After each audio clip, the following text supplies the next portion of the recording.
So some of you have asked us about the differences between the two. Now, both result in the president being removed from office. But of course, they require different groups working together and have different political consequences. Dong Yin, a professor of law at Lewis and Clark College, is with us this morning to help explain. Good morning. Hello, good morning. So first, let's talk about the 25th Amendment. This has been one that has been part of a large conversation this week. A lot of people may be hearing about it for the first time. What would need to happen for the 25th Amendment to be invoked and the president to be removed from office? So there's two parts of the 25th Amendment. The part that has been used in the past is generally when the president knows that they're going to be, let's say, undergoing a medical operation, and so they will be temporarily unable to do their duties because of anesthesia and so forth. So that's relatively straightforward. The president sends a letter to Congress. The vice president becomes acting president until the president comes out of the surgery, let's say.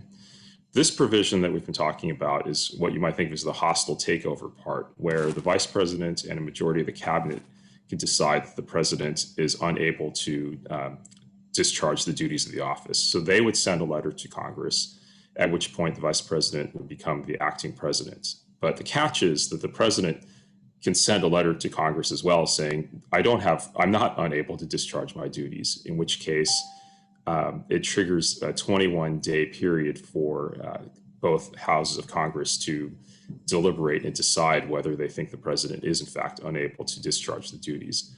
If 2/3 of each house agrees the president is unable to, then the vice president retains the acting president position. Otherwise, it reverts back to the president.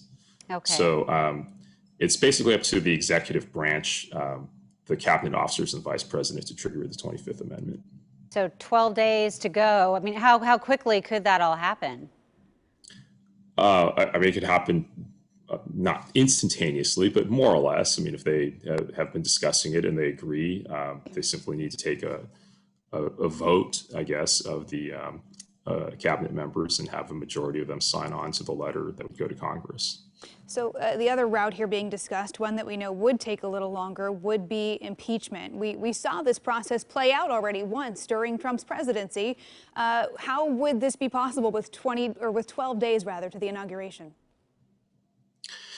Then it's a question of how quickly the House of Representatives could draft their articles of impeachment, in which case I think probably they would simply say that the president played some role in either inciting or at least fomenting what happened on Wednesday.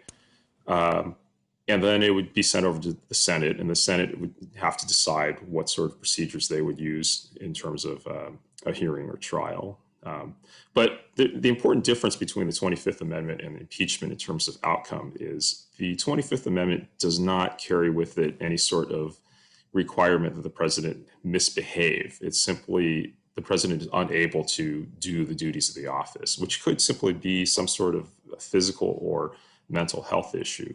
Impeachment and conviction and removal really require a conclusion the president has essentially abused or engaged in malfeasance, some sort of bad action. And as a result, not only can the president be removed if convicted following impeachment, but can be disqualified from future office. And so that would be one important difference between the two. Yeah, and maybe why lawmakers would choose one over the other. And it doesn't sound like Vice President Mike Pence has indicated he would sign off on the 25th Amendment. Do I have that right? That's what I've been seeing in the press. Okay, and so again, I mean, it sounds like the impeachment carries more future penalties with it. Right. The 25th Amendment is just in the here and now, and impeachment would be moving forward as well, or it could be. It doesn't have to require the disqualification from office, but it can be an added penalty.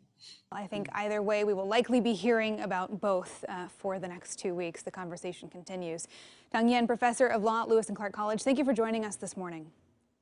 Of course. All right, and you can find the latest on the chaos at the Capitol, as well as more reaction from lawmakers here in the Pacific Northwest on KOIN.com. You can download our KOIN 6 News app to get the latest breaking news alerts sent right to your phone as soon as they happen. Of course, throughout